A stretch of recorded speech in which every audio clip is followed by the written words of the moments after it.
और अब बात करते हैं महाराष्ट्र की सियासत में कल हुई उन दो मुलाकातों की जिसने वहां की सियासत में हलचल पैदा कर दी है। कल शाम एक साथ दो अहम मुलाकात हुई। पहले एनसीपी चीफ शरद पवार ने सीएम शिंदे के साथ मुलाकात की और उसके बाद उद्योगपति गौतम अडानी पवार से मिलने उनके घर पहुंचे।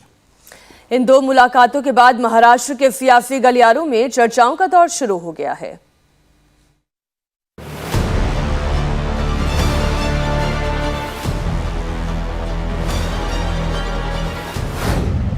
पहले सीएम शिंदे से मिले एनसीपी चीफ पवार,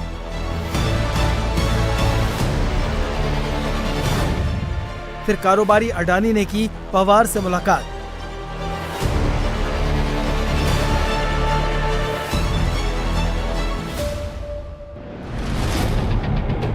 महाराष्ट्र की सियासत में गुरुवार की शाम दो ऐसी मुलाकातें हुईं जिनसे सूबे के सियासी गलियारों में हलचल मची है। पहली मुलाकात एनसीपी चीफ शरद पवार और महाराष्ट्र के सीएम एकनाथ शिंदे के सीएम आवास पर हुई। दोनों की मुलाकात खत्म होने के कुछ ही देर बाद दूसरी बड़ी मुलाकात की खबर आ गई। इस बार पवार के घर पर कारोबारी गौतम अडानी पहुंचे थे। खास बात यह है कि दोनों मुलाकात तब हुई जब उद्धव ठाकरे विदेश दौरे पर हैं। एकाएक पहुंचे हैं शरद पवार, बिना बताए पहुंचे हैं वहां पर, तो इस वजह से कयास काफी लगाए जा रहे हैं। और इस दौरान आपको ये बता दें कि महाविकास आघाड़ी के सबसे मजबूत पिलर उद्धव ठाकरे यानी कि उद्धव बाला साहब ठाकरे शिवसेना जो है, उनके मुखिया उद्धव ठाकरे देश में नहीं है, मुंबई में नहीं है, महाराष्ट्र में नहीं है, वो विदेश दौरे पे, अपने पर्सनल दौरे पे हैं। जाहिर है जब महाराष्ट्र की सियासत के दो दिग्गज इस तरह से मिलेंगे और फिर तुरंत बाद देश के बड़े कारोबारी खुद पवार से मिलने उनके घर पहुंचेंगे तो चर्चाओं का बाजार तो गर्म होगा ही। ऐसे में सवाल है कि आखिर शिंदे से क्यों मिलने पहुंचे शरद पवार? दोनों नेताओं के बीच किन मुद्दों पर चर्चा हुई? क्या महाराष्ट्र की सियासत में कुछ बदलाव होने वाला है? शिंदे से मुलाकात के ठीक बाद गौतम अडानी पवार से क्यों मिले? क्या है एक के बाद एक इन मुलाकातों का एजेंडा? लगातार जो है ये बैठकें, जिस तरीके से शरद पवार पहले वर्षा आकर मुख्यमंत्री से मिलते हैं और उसके थोड़ी देर बाद जो है गौतम अडानी मिलने पहुंचते हैं, इसके लिए कई राजनीतिक हलचलें जो है महाराष्ट्र की गलियारों में फिर से तो नहीं हो रही, उसको लेकर एक फिर से राजनीतिक गलियारों में चर्चा शुरू हो चुकी है। पवार ने अडानी से मुलाकात को टेक्निकल कहकर टाल दिया, लेकिन उन्होंने कहा कि सिंगापुर से कुछ लोग मेरे पास आए थे, वो किसी मुद्दे पर कारोबारी गौतम अडानी से मिलना चाहते थे, तो गौतम अडानी और सिंगापुर का प्रतिनिधिमंडल मिला। ये किसी टेक्निकल विषय के बारे में था, मुझे इसके बारे में ज्यादा समझ भी नहीं है। पवार से अडानी की मुलाकात उनके निवास सिल्वर ओक में करीब आधे घंटे तक हुई।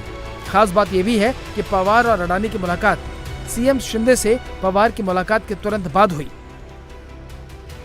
इससे पहले महाराष्ट्र की सियासत का पावर सेंटर वर्षा में कल शाम उस समय अचानक गहमागहमी बढ़ गई जब एनसीपी चीफ शरद पवार की गाड़ी वहां पहुंची। पवार गाड़ी से निकले और सीधे शिंदे के पास पहुंचे, जहां पहले तो औपचारिकता हुई, गुलदस्ते और तोहफे भेंट किए गए। उसके बाद दोनों के बीच लंबी बातचीत हुई। शिंदे से मुलाकात के बाद पवार बाहर निकले तो सामने आया कि पवार शिंदे को मराठा मंदिर संस्था के 75 वर्ष पूरे होने पर हो रहे अमृत महोत्सव का निमंत्रण देने पहुंचे थे।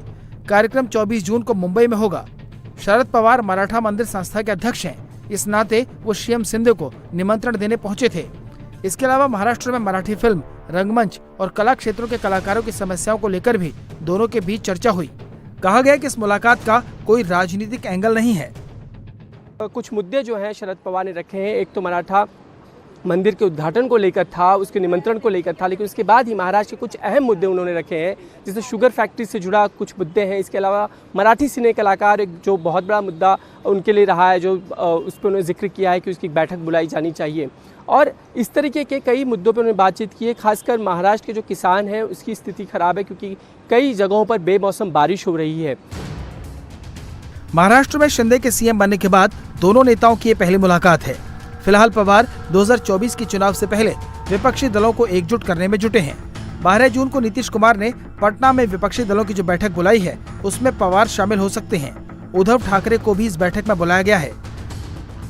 अब ऐसे में जब पवार विपक्षी एकता के काम में जुटे हैं तो पहले शिंदे और फिर अडानी से मुलाकात का क्या मतलब है, ये तो आने वाले दिनों में साफ होगा और तब तक कयासबाजी का ये दौर चलता रहेगा। इंडिया टीवी हर वक्त हर जगह डाउनलोड करने के लिए सर्च करें India TV news Google play store या ऐप स्टोर पर।